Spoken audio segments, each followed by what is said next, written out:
So up to this point in time, we've been complaining the show isn't enough like original Trek. This week we learned Captain Lorca, quite the ladies' man, just like Captain Kirk. So let's talk about it.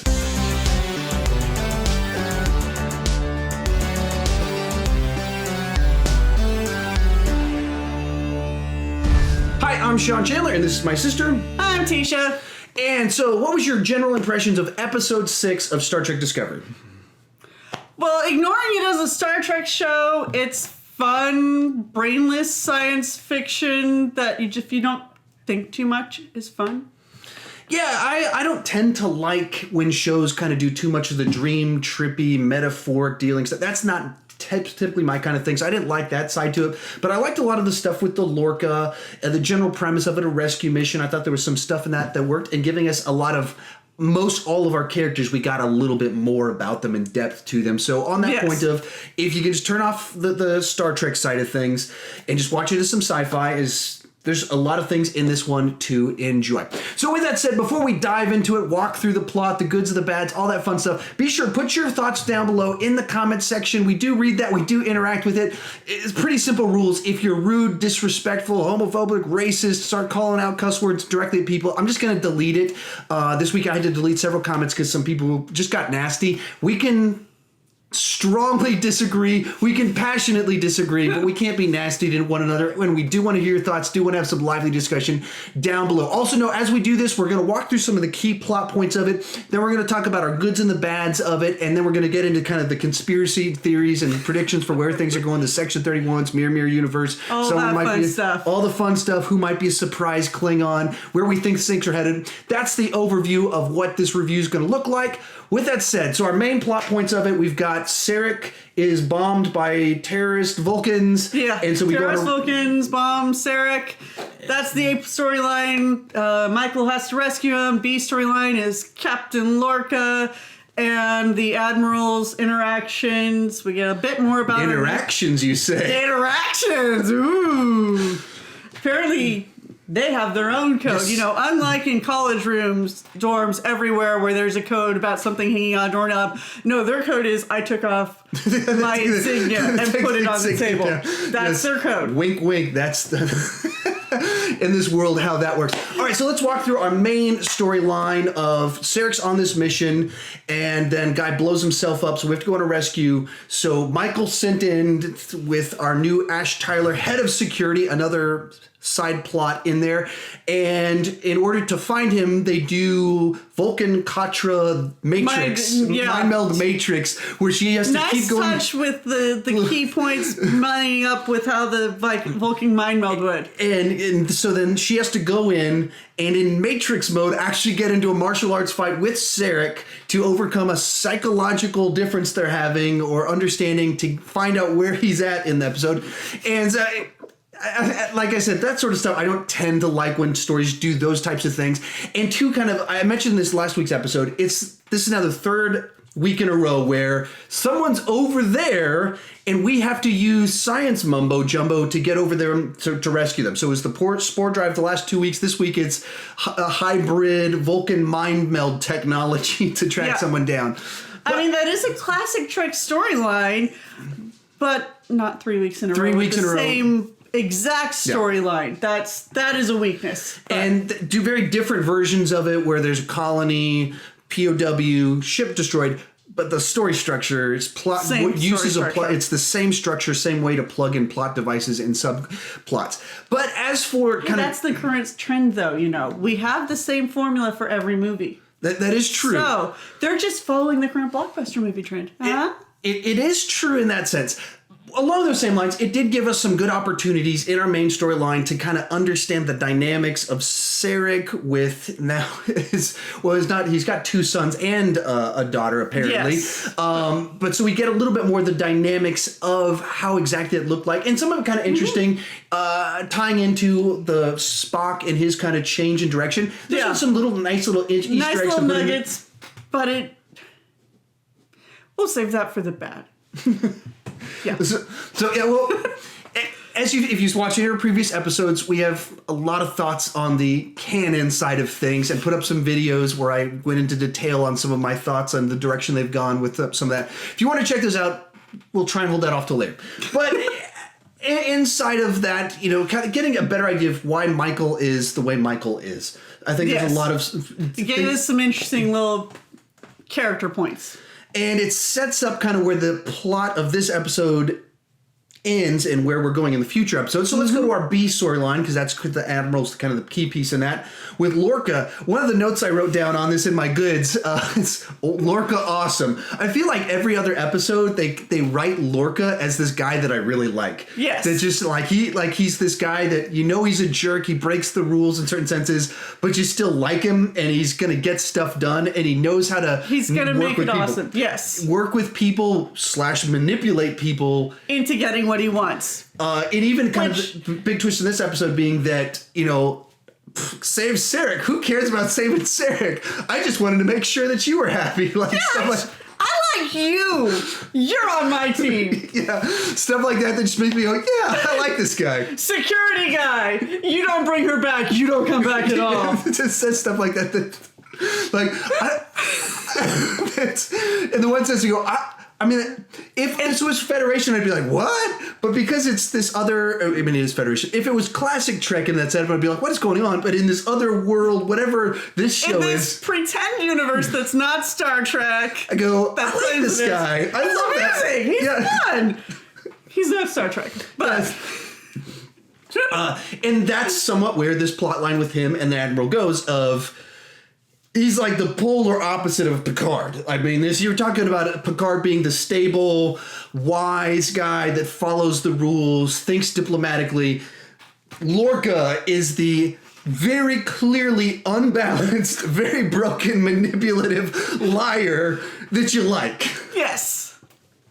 And so then this plot line, you see these dynamics playing out of... Admiral person being willing to sleep with a captain. I have serious doubts about your abilities as a captain. I'm really unsure about how you have passed every psych evaluation. Well, if we have a little time, I know how we can spend that time. And I was like waiting for the episode to come to the end where she's like threatening him, and he just goes, I'll just tell Starfleet that you've been sleeping with me for the last 20 years. Like, it was whatever it was. Like, that feels like what he would... Sexual harassment! I'm just gonna call that you're using favors or something. And that's correct in this situation. She's the person in power. She's the person that, like, her allowing this to transpire, this is just the reverse of the dynamics that typically is seen in American society of a powerful male taking over the subordinate female. This is just the reverse of that. It is very much the reverse of that. And so, in which case, once again, if this was Star Trek... The traditional Trek, since it's new Trek, I guess that's the world in which this transpires. Things like that happen in this world, apparently. Yes. So, but overall, like, I like that whole plot line, though. Everything in that, I enjoyed all that. It was a very interesting plot line. And just, I mean, and maybe in the scheme of the whole show, that little segment probably had the fewest issues of it because I could just turn off. I'm watching this character I like in a sci-fi show. Yes, that worked for me. So then from there, let's move on to subplots. We've got Michael training Tilly. Is that her name? Yeah, Tilly. Tilly, and some fun stuff in there. Yeah, kind of tied into it. She had some really good points, and actually some very important points about when Tilly's like, "Well, I have personality, and I'm smarter, and that's going to make up for all of my lacks in my." Physical ability and the fighting and all that stuff. And Michael had a strong point that, everyone who's going to be applying to Starfleet captain's training is going to be smart. And they're going to have a personality because otherwise people aren't going to follow them. But I think what I liked about some of this is that up to this point in time, we haven't seen enough of them just being fun. And being we haven't friends. seen we haven't seen it. That personality they're talking about. We get to see them interacting, and a lot of people last week were like, "Oh yeah, that scene where she dropped the F-bombs, that's revealing her personality." No, that felt like it was titillation for the sake of being able to do it. This felt like, hey, this is actually character advancement, and here is, the hopeful young cadet who is bright and energetic and going to look forward. This actually felt like character advancement as compared to putting something in because we can put it in. So, Yeah, I guess in my first note that I wrote down, I was looking at my notes. First one I wrote off, started off happy. Yeah. That's literally what I wrote down. Started off, and I was like, that's fun. I just like start off there jogging, having a little competition, some advice. Yeah. I literally wrote down started off happy as kind of my main note, which that's a positive. Let's go with that. Yeah. So those are our main plot lines in it. You also had the Ash promoted to security guy. We'll get into that in a little bit. Some theories on it since they didn't really turn it much into a plot, just some interactions between the characters. Yeah. What were your favorite things about the episode? The Tilly Michael interactions, the Lorca stuff. He's an interesting character. He's up until this point has been the most interesting character. The engineer actually having a personality as compared to just being a total jerk. I wrote that one down. He's a fun guy that likes drugs is what I wrote down. The thing that was really funny is, so back when we first saw him, your wife's comment, Jennifer's comment, was that, he reminded her of Walsh, just from Firefly. The actor looks somewhat visually similar, but he doesn't act like him. And so that was really throwing her off and making her upset. And whereas in this episode, he was acting like him, and that made her happy.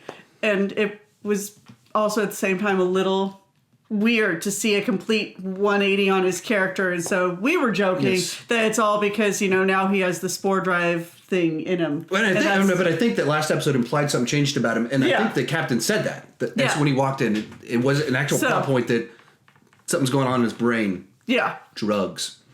All right, and I also said repeatedly Lorca. I really like Lorca in this episode. Probably pretty safe to say my favorite character on the show thus far. Let's move on to our bads. And we don't need to linger, just maybe repeat the canon stuff. So, ignoring the canon stuff, when they showed the Sarek bleeding, it looked cheesy. Yeah. I mean, it looked amazingly cheesy. I looked at it and I went, hey, that looks like the Dayglow poster paint that my kids use.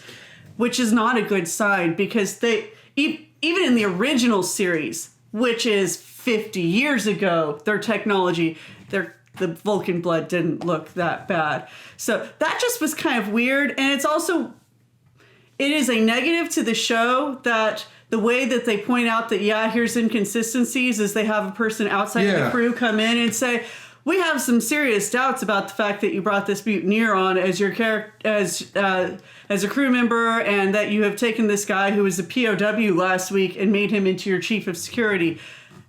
The fact that they have to have a character that comes in and says the writers are aware that that's bad writing. Yeah. And that they're trying to smooth it over by having someone point out the inconsistencies.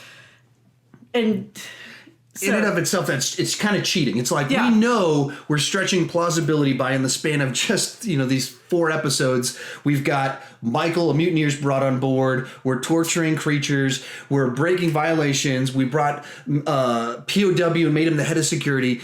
All of this in so few episodes that in our reviews, other people's reviews, they're going, this doesn't make sense. This doesn't add up. Federation wouldn't do this. This isn't good leadership. So you write it in. No, it's okay. We can defuse that argument by having a character in the show say it. Well, it helps. It's good that you know that doesn't make sense. It's good you acknowledge it, but it's still really bad writing. Yeah, it's still a problem. You don't resolve it by pointing it out. Yeah, it doesn't resolve it. So... And so a couple ones, what I mentioned before, also 3rd episode in a row, same exact story structure of person over there needs to be rescued by science mumbo jumbo that we're working on that's new. Yeah. Also wrote down this episode that one of the key points with Lorca and the Admiral, he keeps going, but we're victories. We've had all these big victories in the war. And she's like, but you're unstable. And I was thinking, why do you keep telling us about the war and not showing us the war? That's the thing I think about the show that's been a little bit weird. It's a war show, but it's not a war, like we're not on the, and he's talking about we're on the front lines, but we're not seeing that. We never see the front line stuff, which is the part that's weird, because like in Deep Space Nine, you would see people coming in from the front lines, or you'd have occasional episodes where they were out on the front lines, or where they were on ships that were on the front lines, and you could feel that it was in the war. And this one, it just feels like we're randomly popping in and out, and it makes... it doesn't connect. The episode where they first use the spore drive, they jump in, they stop a frontline battle, and they're out I mean, a minute of Yeah. screen time, 2 minutes of screen time. Oh, that's the closest thing to the front lines. And then we're seeing like side stories of POWs and prisoners, but not a frontline we war. see mentioned of missions that they've done that relate to the war, but it's like we want to have a war story, but we don't want to actually do a war. So it's odd. So, and then kind of one final one, then we'll talk a little bit of canon stuff. But then they decided to incorporate Vulcan martial arts into our Matrix sequence, and they're terrible. I mean, they chose to put martial arts on a Star Trek show, and in the fight choreography is like these clunky moves, and all cut fu. Like it's not an external like smooth shot of what's happening. Each punch is a different cut because assumedly they didn't get the guy playing Sarek to train Keanu Reeves Matrix that's style for another months. one of the bads. And so they just kind of cut through it. I say that real quick. What is it? Yeah. Inconsistent makeup on Sarek. So at the beginning, he looks like he's like 30 something, not particularly old. And I know Vulcans aged longer, but when they show him in the flashbacks, there's gray and there's more gray in his hair. You can see wrinkles added in. And it's the first time he's ever looked the appropriate age for what his character is supposed to be if he's only 10 years, if he's 10 years younger than we see him in the original series. And then suddenly when we see him afterwards, we see the slight gray, a little bit of wrinkles and stuff. And so it's like, what happened? Yeah. So suddenly maybe being in that mind, it was just inconsistent. Yeah, and I wonder if some of the difference of the look between either the makeup or the blood looking bad is the filter that they were using in the dream sequence. If it pulled colors out funky and brought out different details and brought things out. But he still looked older when he was back on Discovery. Yeah, that one I don't have a devil's advocate on that one. I don't know. I just that was one of the things that we were talking about as we were watching it, is how inconsistent his age was and stuff. So all right, now let's do kind of, if we're talking canon, frustrated as kind of, I don't want to call us purists, but as people that respect the canon and have respected the show for a while, what were kind of you don't have to go into depth, the things that frustrated you in this one when it comes to the canon? Their continued way they are using the Katra and Vulcan mind meld. Yeah. Just new mythology 50 years into it, like, look what you can do. The inconsistencies with the age that they are trying to portray Spock as. So, now this is me. I would need to rewatch the original episode to have exactly how long ago it was that she was brought onto the Shinzu, but that was implied it was somewhere within the last 10 years. I think I'm pretty safe in saying that. And so somewhere in the last 10 years, Spock has suddenly gotten old enough to have not only gone through Starfleet Academy, but so he's rejected his dad's path and he has gone to Starfleet Academy. But also at this same point in time, he's supposed to be like a science officer on board the Enterprise, because this is not that far off from when you have the stuff that happened in the cage, for when that's supposed to be happening. And so you can't reconcile those ages, and they needed to increase the amount of time that's between this and when the original series is happening, which then that would take away a lot of the inconsistencies that we've got. But then you also have things like, they have a full holodeck. They have a freaking holodeck. Yes. And that makes zero sense whatsoever.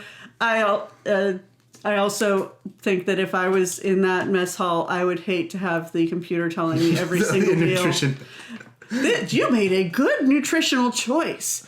Good job. This is high in lycopene. Oh, this has a lot of antioxidants. Good choice drinking green tea.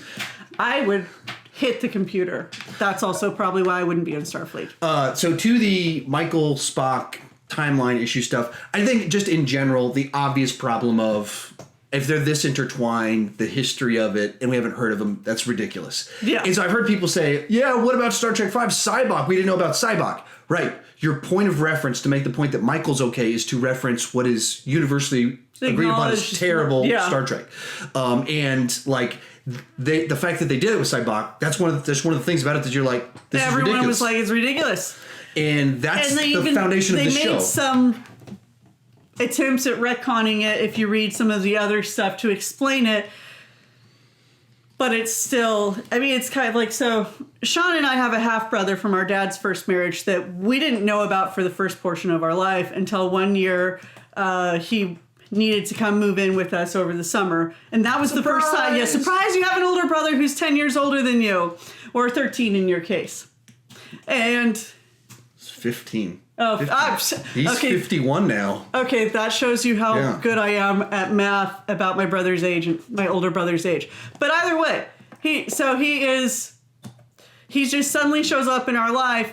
And so, like, I was engaged to be married to my husband, and my dad was in the hospital and dying before my husband found out that I had another brother, because he was not part of our frame of reference because he didn't grow up with us. I think I knew that. Yeah. Surprise! Surprise, Jeff! I have another brother!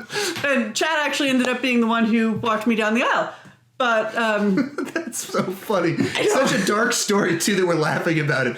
Anyway, your point. Yes, but my point is, that makes sense. I could believe it for Cybok because of the screwiness of our personal experience of the distance of the nature, the unwanted child that ran off their own direction in this. And Star Trek. At least in a lot of the lore, that's the non-canonical stuff in the books and things like that. That's how Cybok is treated, as was not raised with Spock and just kind of popped in randomly for weird, momentous events and then disappeared. But Spock, Michael, are raised in the same house. Same path. And apparently Michael is older than Spock, but somehow he should already be a lieutenant on the Enterprise. Yes. And so that's, it just strains so much credibility. All right, and we're going. And that's why I just pretend it's not Star Trek. Before we started, we're going to keep this one at 10 minutes. We're going to have it nice and organized. And then I went. You just say that every week, and I ignore you. And then, because we were organized, wrote our notes out in advance, we're going way longer. All right, real quick. Our thoughts on kind of the Star Trek theories based on what we know. Section 31, can it work in light of what we know now? In light of this episode, it makes it very unlikely it's going to be Section 31, because you have the Admiral who's coming in and questioning everything. And in all previous, we only have pretty much Deep Space Nine and Enterprise as our frame of reference for Section 31. And in those, it's smoothed out and it's done not on the level of an entire starship. So it's usually like one or two people working on their own. So it's a little hard to have an entire ship Section 31. I don't think it's super likely. The Admiral plotline seems to really make it seem like this doesn't seem we're going to Section 31. This is a guy that's unstable. Mirror.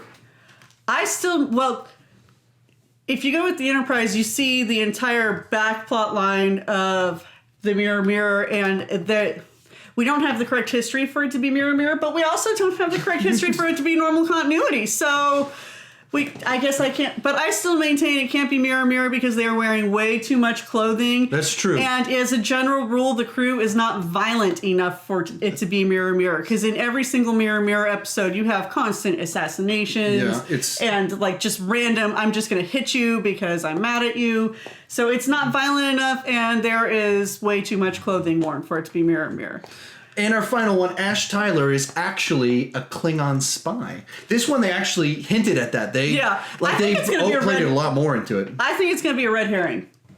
If it's not, then they are just being way too obvious with it, which I guess is somewhat in line with their writing. But but if they're going to be that obvious, it's just going to be lazy and it'll be a real letdown. So I'm hoping it ends up being a red herring of some sort. It also looks like they're hinting at a romantic relationship between him and Michael, and I have very mixed feelings on that. Yeah, we haven't seen enough of it for me to have an opinion on it. Yeah. All right, any final things you want to throw in on this one? We covered it pretty over 25 minutes, so I think 25 minutes of covering. I don't really have anything else. They're weird. Yeah, we really do want to like the show. We go into it and we say like, all right, this is the week we're going to be all in on the positive. And then there's just always stuff that it's just not clicking with us. Obviously it's Star Trek, but then in regards to generic sci-fi, it's got some things that are enjoyable, watchable enough.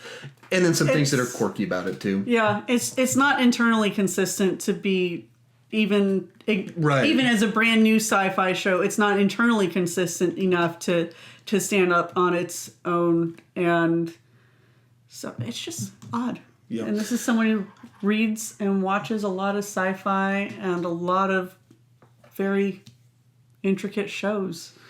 So all right, with all of that said, coming up in a couple days, I'm going to put out an editorial video on Star Trek Discovery. There's my hand. Star Trek Discovery versus Star Trek Orville. No, that's not a thing. That's not Which a is thing. the better carrier of the Star Trek flag, the Orville or Star Trek Discovery? That's coming up in a couple of days. It should be out Tuesday morning. If you want to check that out, my thoughts between the two. maybe by comparing the then two. I'll have actually seen an Orville If you episode. watch an episode by tomorrow, and if you can come over to my house tomorrow afternoon, you can join me for that one. So we'll see if that I don't happens. think that's going to happen. Sorry, that probably won't happen then. But, so that'll be in a couple days. Also, if you're new to my channel, you've never clicked that subscribe button, please consider clicking that subscribe button. I do movie reviews, ranking videos, and TV reviews, like the one you're watching right now. But the key thing is, I don't want to just talk about movies, TV, and Star Trek. I want to talk about them with you. So join us down in the comment section. Let's keep it friendly, but No lively. cussing, please. No cussing, no insults. Please avoid all of that. I've told him he needs to do an entire Star Trek Discovery mean comments video. They're not funny though. They're just so mean. I know, they're they're nasty. so depressing. And They're some of them are bizarre, like, you Trump voters, and this is the reason the country's falling apart because of you Trump trekkers. And like, that's a term I've seen many times, Trump trekkers. What? Oh, wow, that's Like, what are you guys talking about? Like, I don't even know where this is coming from. Yeah. There's so many weird things in the comment section, and some of you guys are great. So it's I love discussing with those of you who disagree politely and intelligently, because it gives me a different viewpoint and lets me see something. Those of you who only seem to know how to call names, I hit ignore. Yeah, and I'm starting to click that delete button on more and more people because they're just mean and nasty in what they say. And it's like there's a good discussion to be had because there's classic Star Trek fans that like this show. Yes. A lot of them. And so we can have a lively discussion that's good and productive and interesting. Not me. With all that said, thank you for watching.